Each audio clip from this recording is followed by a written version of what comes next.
Mutfakta Hayat'tan merhaba. Bugün de et yemeklerimizin yanına soğan meze tarifimize geçmeden önce kanalımızın büyümesi ve gelişmesi adına kanalımıza abone olmayı, yorum ve beğeni bırakmayı, bildirim zilini açmayı unutmayın. Malzemelerimiz 3 kuru soğan, 2 tane kapya biber, 6 yeşil biber, tatlı olacak arkadaşlar. Yarım demet maydanoz, 1 tatlı kaşığı biber salçası, 1 tatlı kaşığı sumak, 1 çay kaşığı kırmızı toz biber, 3 diş sarımsak, yarım çay bardağı zeytinyağı, yarım limon, tuz.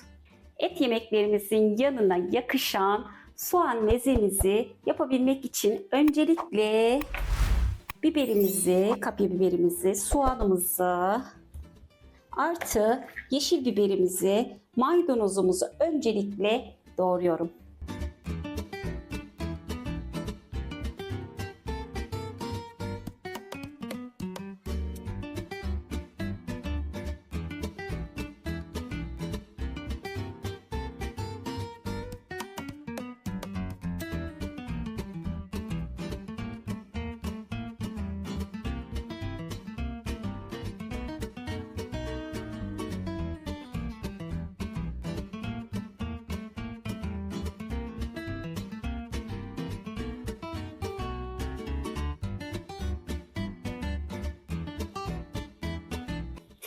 Evet, tüm malzememizi şöyle güzelce doğradım. Kuru soğanımızı ay gibi doğradım. Kırmızı biberimizi de aynı kuru soğanımız gibi ay gibi doğradım.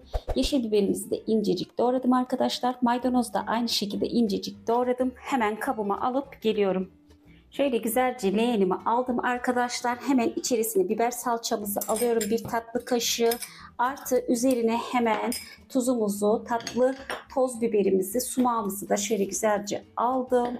Hemen yarım limonumuzu da ilave ediyorum. Burada güzelce bir sos elde edeceğiz. Tuzumuzu da damak tadımıza göre ilave edeceğiz arkadaşlar. Şöyle öncelikle şöyle 3 diş de sarımsağım var.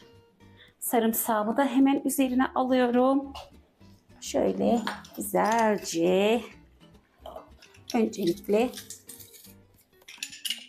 sosumuzun içerisine de sarımsağımızı aldıktan sonra zeytinyağıyla devam edeceğiz. Hemen yarım çay bardağı zeytinyağımızı da ilave ettim. Şöyle öncelikle buradaki sosumuzu elimle tamamen harmanlıyorum. Salçamız da içerisinde açılmış oluyor ve üzerine kuru soğanımızı, kırmızı biberimizi, yeşil biberimizi, maydanozumuzu alıyorum.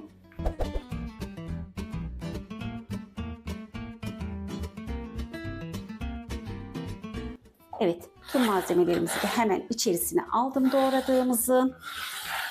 Şöyle elimizle çok fazla sıkmadan havalandıra tüm sosu malzememize yediriyorum. Tuzu da dediğim gibi damak tadınıza göre ilave edebilirsiniz. Evet, soğan mezemiz hemen 5 dakikada hazır olmuş oldu. Doğru servise gidiyorum. Ve soğan mezemizi servis aldım. 10 dakikada hazır oldu. Oldukça da lezzetli ve pratik. Sofralarınızda da sağlık tüm güzellikler içinde huzur getirsin. Eğer denerseniz yorumlarda paylaşın. Bir başka videoda görüşmek üzere. Hoşça kalın.